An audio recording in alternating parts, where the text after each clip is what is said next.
For the Abrahamic tradition, I'm telling you, the real killer is monotheism. This God controlling us, overlooking our shoulder and waiting for us to die and then smack us and throw us in hell and all that.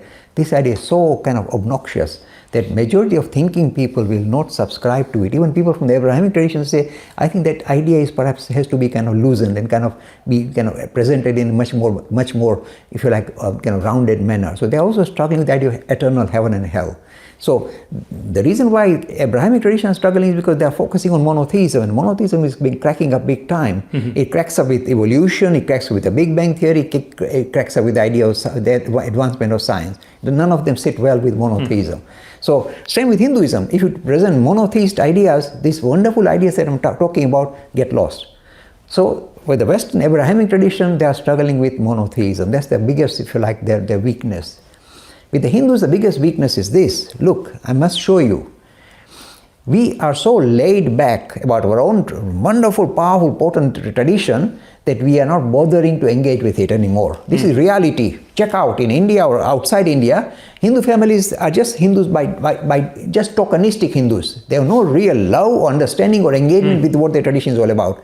They kind of hang on to the superficial aspect of a tradition. What is that? Oh, we saw that in that soap opera, they were doing this wonderful wedding ceremony with all these colorful clothes, and so let's catch on to that. So they latch on to the superficial, completely things which are completely outdated. Just hang on to it with their dear life and lose track of the deeper vision that comes in the tradition. So the problem with the Hindu tradition is we are too laid back. We are not bothering to engage with our tradition. That's why our youth are moving away, because they have not been exposed. Look, I know some stories where the youngsters are not even taught about Ramayana or Mahabharata. They don't even heard the name. And then they are told the only thing they should subscribe to is, you must carry out this ritual when somebody passed away. Of course, the guys say, why should I do that? For example, they say, after the cremation, you have to go to and take a bath. They say, why should I take a bath?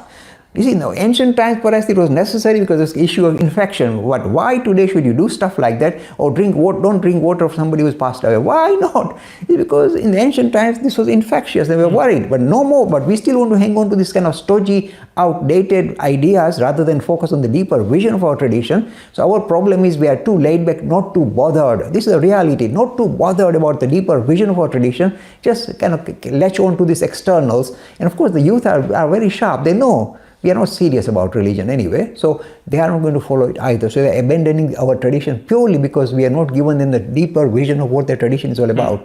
It's not just being religious and going to God or going to heaven. It's simply saying, sort your human condition out in a very sensible manner, in a very structured manner. That's what our tradition teaches, sorting yourself out. Now, this is a very central feature, whether you are religious or not religious.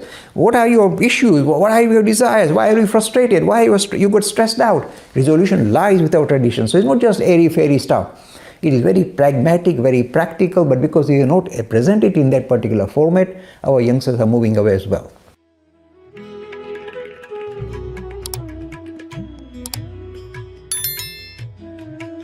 Free e-learning course in Hinduism. To register, please visit www.hindu-academy.com. Talks on Hinduism.